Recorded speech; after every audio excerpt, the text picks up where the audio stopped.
Hello बच्चों, नमस्ते। आज हम जो है अभ्यास प्रश्न पढ़ेंगे, जो कि हमने अभी तक जो पढ़ा है तो उसमें हमें कितना याद हुआ है, इसके लिए हमें अभ्यास प्रश्न करने।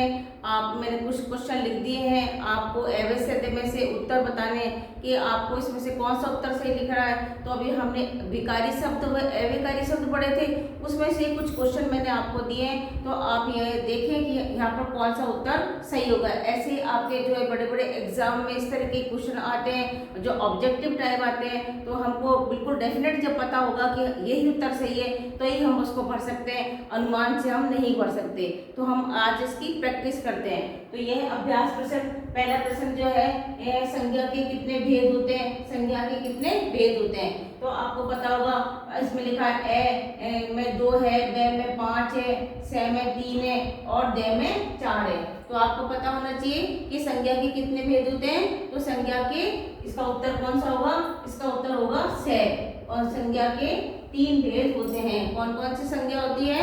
व्यक्तिवाचक संज्ञा, जातिवाचक संज्ञा और भाववाचक संज्ञा। तो ये वाला उत्तर इसका सही हुआ, स वाला उत्तर इसका सही हुआ कि संज्ञा के 3 भेद होते हैं। अब दूसरा प्रश्न है, जो शब्द प्रयोग के अनुसार परिवर्तित होते हैं उन्हें क्या कहते हैं? जो शब्द प्रयोग के अनुसार परिवर्तित हो जाते हैं, लिंग वचन कारक के कारण परिवर्तित हो जाते हैं, तो उनको क्या कहते हैं? उनको क्या विकारी शब्द कहते हैं, या विशेषण कहते हैं, या पदबंध कहते हैं, या सर्वनाम कहते हैं। तो आपको पता होना चाहिए कि कौन से शब्द होते हैं जो लिंग वचन कारक काल के अनुसार परिवर्तित हो जाते हैं, उन शब्दों को हम विकारी शब्द कहते हैं। तो उत्तर कौन सा सही होगा? उत्तर ए होगा, उनको हम विकारी शब्द कहते हैं। ठीक है, आपको भी समझ याद हो गया कि जो शब्द परिवर्तित हो जाते हैं लिंग वचन कारक के अनुसार, उसको हम विकारी शब्द कहते हैं। अब तीसरा प्रश्न क्या है? तीसरा प्रश्न है अनिश्चयवाचक, अनिश्चयवाचक सर्वनाम किसे कहते हैं? कि जिसका कोई निश्चित नहीं है, कोई निश्चित संख्या नहीं है, उसको हम अनिश्चयवाचक सर्वनाम कहते हैं। अब इसमें से कौन सा है अनिश्चयवाचक? आपको देखना है कि ए है आप, ब है जिसकी, स है कोई और द है क्या। तो अब आपको कौन सा इसमें से सही लग रहा है कि जो अनिश्चय हो? तो अनिश्चय में ये कोई जो है वो अनिश्चय लग रहा है, क्योंकि आप तो निश्चित है, जिसकी भी निश्चित है, और क्या प्रश्नवाचक हो गया, तो ये हो गया कोई जो है अनिश्चयवाचक सर्वनाम है। ठीक है, तो इसका उत्तर कौन सा सही हो गया? उत्तर इसका स सही हो गया, कोई। ठीक है, अब आता है ये रिक्त स्थान भरिए। अब रिक्त स्थान के अंदर आपको क्या भरना है?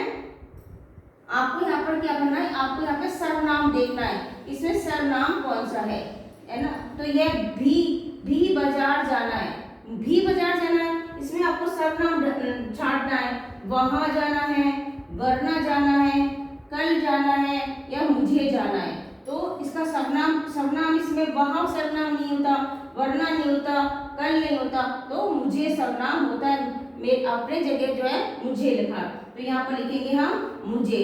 तो इसका उत्तर कौन सा सही हो गया? इसका उत्तर द सही हो गया, उत्तर द।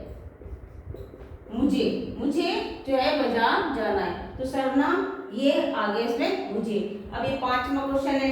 5वां क्वेश्चन में आपको विशेषण छांटना है, आपको विशेषण देखना है कि इन चारों इसमें अवयव में से विशेषण कौन सा है। तो वह चलता है के बीच में आपको विशेषण ढूंढना है। तो क्या वह रोज चलता है, ये विशेषण है क्या? रोज आपको देखना है। कहाँ विशेषण है क्या? नहीं है। और जो है सहारे से है क्या? ये भी नहीं है। अब ये धीरे धीरे जो है ना, ये विशेषण है। वैसे तो ये क्रिया विशेषण है, लेकिन एक बार धीरे आता तो भी विशेषण बनता, और 2 बार धीरे आया तो भी विशेषण बनेगा। तो इस चारों में से एक ही विशेषण होगा, और वही विशेषण होगा, तो वह धीरे धीरे चलता है। इस तरह से हमारी अभ्यास प्रश्न है, इनको हम जो है एक्सरसाइज करने के बाद में हम अभ्यास प्रश्न करेंगे, तो आपको प्रैक्टिस होगी। इस वीडियो में इतना ही। Thank you.